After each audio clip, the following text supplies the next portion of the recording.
of the nation.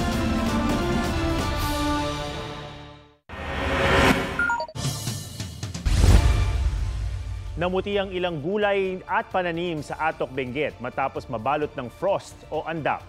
Winiwisika ng mga magsasaka ang kanilang pananim para hindi masira sa matinding lamig. Sa katabing bayan ng La Trinidad at sa Baguio City, bumulusok sa 12.9 degrees Celsius ang temperatura ngayong araw. Pinakamababa na yan sa kasalukuyang amihan season, pero ayon sa Pag-asa, posibleng mas bumaba pa yan sa mga susunod na linggo. He's lying. Diretsang sagot yan ni Pangulong Bongbong Marcos kay dating Pangulong Rodrigo Duterte. Pinuna kasi ni Duterte ang mga blanco raw sa BICAM report ng 2025 national budget, kaya hindi raw ito dapat na isabatas. May report si Jonathan Andar. Ito yung mga blanco. Nagpas ilo with blank. Mabigat ang mga paratang ni dating Pangulong Rodrigo Duterte hinggil sa 2025 national budget. Sa hawak ni Duterte na aniyay kopya ng Bicameral Conference Committee o BICAM report, blanco umano ang halagang inilaan para sa ilang item. Karamihan daw sa mga ito nasa pondo ng Department of Agriculture. Dahil dito, illegal at hindi raw pwedeng ipatupad ang 2025 General Appropriations Act na pinirmahan ni Pangulong Bongbong Marcos. That is falsification of law. Criminal action. You can all go to jail for that. Ang minsang nagsilbing chairman ng House Appropriations Committee na si Davao Congressman Isidro Ungab ang nakapansin daw sa mga blanco. He's lying. He's a president. He knows that you cannot pass a GAA without with a blank. Sa kasaysayan ng buong Pilipinas, hindi pinapayagan na magkaroon ng item ang GAA nang hindi nakalagay kung ano yung project at saka ano yung gastos, ano yung pondo.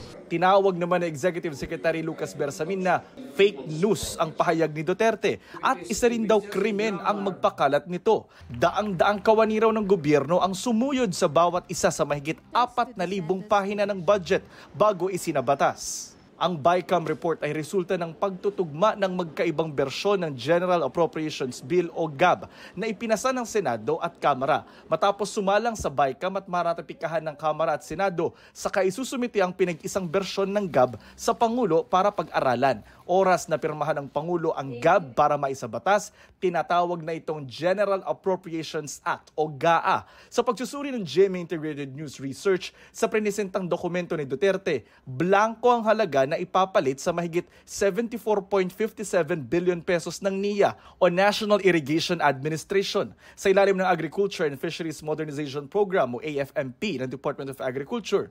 Pero sa 2025 GAA, hindi ito blanco. May 56.42 billion na alokasyon ang NIA para sa AFMP. Giit ng Department of Budget and Management, kompletong dokumento at walang blankong mga pahina o kulang na detalye ang GAB na isinumite sa Pangulo.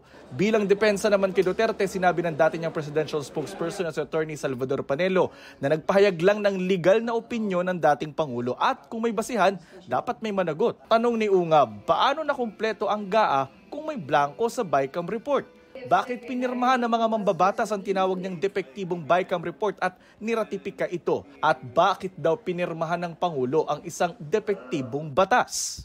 Posible raw sumama si Ungab sa mga petitioner na hihilingin sa Korte Suprema na ideklarang invalid at unconstitutional ang 2025 budget. Nauna nang sinabi ng Malacanang na tiwala sila sa naisabatas na GAA, pero hindi naman daw nila mapipigilan kung may kumwestiyon ito sa Korte Suprema.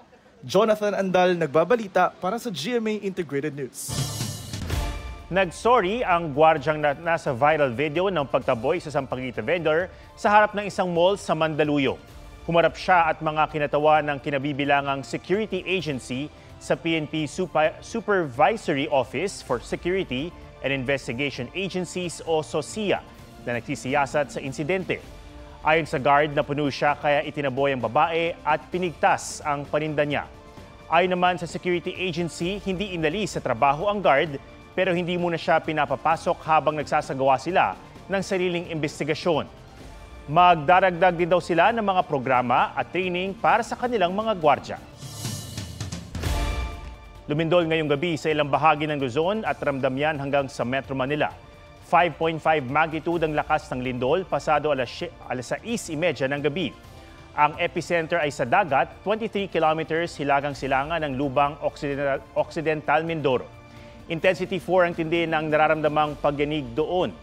Bukod sa Mindoro, ramdam din yan hanggang sa ilang bahagi ng Bulacan, Bataan, Rizal, Laguna, Cavite at Metro Manila. Walang ulat ng pinsala sa ngayon, pero ayon sa PHIVOX, posible ang aftershocks. Nagdaos ng Chinese New Year reception ang Chinese Embassy.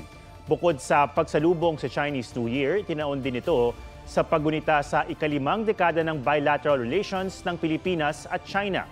Sa kanyang talumpati, sinabi ni Chinese Ambassador Wang Zilian na hinihiling niya ang mas malakas at mas matatag na pagkakaibigan ng Pilipinas at China. Dumalo sa Chinese New Year reception ng ilang mataas na opisyal ng gobyerno, pati ilang ambassador. Nagpaabot din ng pagbati via video message sina First Lady Liza Araneta Marcos at Vice President Sara Duterte. Dumalo rin si GMA Senior Vice President and Head of Integrated News, Regional TV, and Synergy, Oliver Victor B. Amoroso.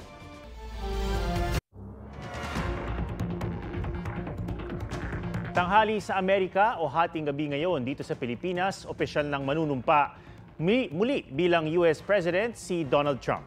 Mahigpit ang seguridad sa paligid ng US Capitol. Sa loob nito, isasagawang inaugurasyon niya bilang 47th US President para makaiwas sa mga dadalo sa matinding lamig sa labas. Huling nangyari ang indoor inauguration sa ikalawang panunumpa ni Ronald Reagan. Kanina, dumalo muna ang mag-asawang Donald at Melania Trump sa isang church service sa Washington, D.C. Ito na ang ikalawa at huling termino ni Trump na magiging kaunaw ng convicted felon na mauupong US President. Ayon kay Philippine Ambassador to the US, Jose Manuel Romualdez, imbitado siya at ilang kongresista sa inaugurasyon. 3 bihag ng Hamas ang kanilang pinakawalan sa unang araw ng ceasefire o tigil putukan nila ng Israel sa Gaza. Sila ang 3 babaeng Israeli na kabilang sa mga dinukot ng Hamas nang lusubin ng grupo ang Israel noong October 7, 2023. Matapos mailabas sa Gaza, dinala sila sa isang ospital sa Israel kung saan sinalubong sila ng mga mahal sa buhay. Kapalit ng pagpapalaya sa 3, pinakawalan ng Israel ang 70 Palestinian na kanilang ikinulong. Bahagi yan ng Phase 1 ng ceasefire agreement sa nagsasabing 33 Israeli hostages ang kailangang mapalaya sa loob ng 6 na linggo kapalit ng halos 2,000 Palestinian prisoners. Pero 3 oras na antala ang ceasefire at binomba ng Israel ang Gaza nang hindi raw agad naibigay ng Hamas ang pangalan ng mga bihag na pinakawalan. 13 Palestinian ang nasawi.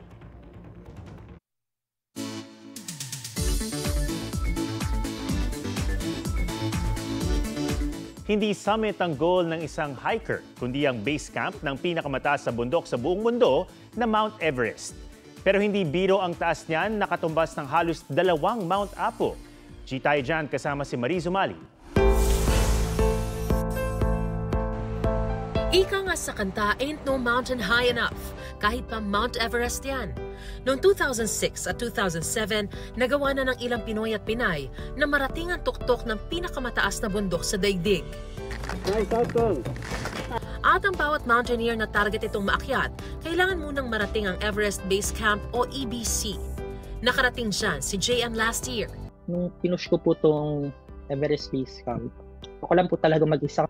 Yung mga ginagawa ko po na non-climbers, mga di man professional, ayun lang po talaga yung pinaka-end goal, yung pumunta dun sa base camp ng Mount Everest.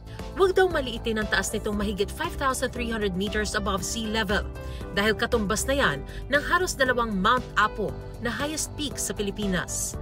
Mahigit 1 linggo siya naghanda o nag-acclimatize para ma-endure ang akyatan na bukod sa lamig, kalaban din ang hirap sa paghinga dahil sa mababang air pressure. Payo rin niya, dapat paghandaan ang tamang kasuotan. Aabutin ng 12 days ang hike. May mga accommodation naman as stopover na komportable at may masarap na pagkain. Hindi man daw siya makapag-summit, rewarding pa rin daw ang tanawin ng Everest at ng Himalayan Range. Kailangan niyo po ng lakas ng loob. Once na makarating ka na sa endpoint, sa pinaka-base camp, sabi mo sa sarili mo na worth it lahat ng pagod. Mariz Umali nagbabalita para sa GMA Integrated News. At yan po ang State of the Nation para sa mas malaking misyon at para sa mas malawak na paglilingkod sa bayan. Ako si Ato Maraulio mula sa GMA Integrated News, ang News Authority ng Pilipino. Huwag magpahuli sa mga balitang dapat niyong malaman. Mag-subscribe na sa GMA Integrated News sa YouTube.